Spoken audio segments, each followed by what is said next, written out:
Je vous annonce donc que je ne solliciterai pas de nouveau mandat en octobre prochain. Après 8 années en politique, c'est un Mathieu Lacombe émotif qui a annoncé qu'il ne sera pas candidat aux élections provinciales à l'automne.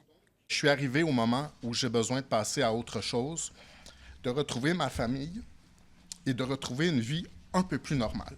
Lors de son point de presse à Gatineau, le député de la Coalition Avenir Québec a évoqué certains dossiers qui l'ont marqué sur la scène régionale, comme le nouvel hôpital, le centre Slush Poppy et le musée régional de l'Outaouais. Plusieurs de ses collègues saluent l'engagement de celui qui a été ministre responsable de l'Outaouais et ministre de la Famille, avant de devenir ministre de la Culture et des Communications en 2022. Je veux saluer l'engagement de Mathieu Lacombe, également Jean Boulet, parce que ça a été des acteurs très investis dans les dernières années. Il faut d'abord saluer tout ce qui a été accompli par Mathieu Lacombe. Il a vraiment eu à cœur, à chaque jour, à son quotidien, l'Outaouais. La mairesse de Gatineau a également souligné l'apport de Mathieu Lacombe à la région, et ce, malgré des discussions qui n'ont pas toujours été faciles entre eux.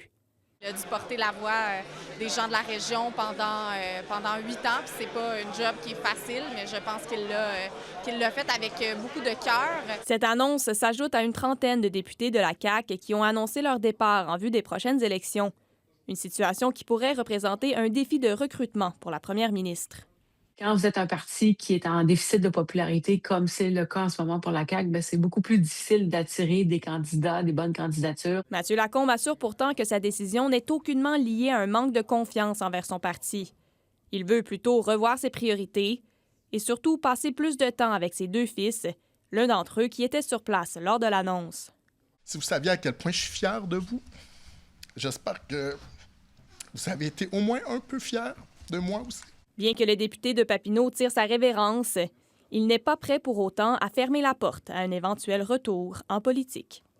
Ici Anne-Marie Tricky, Radio-Canada, Gatineau.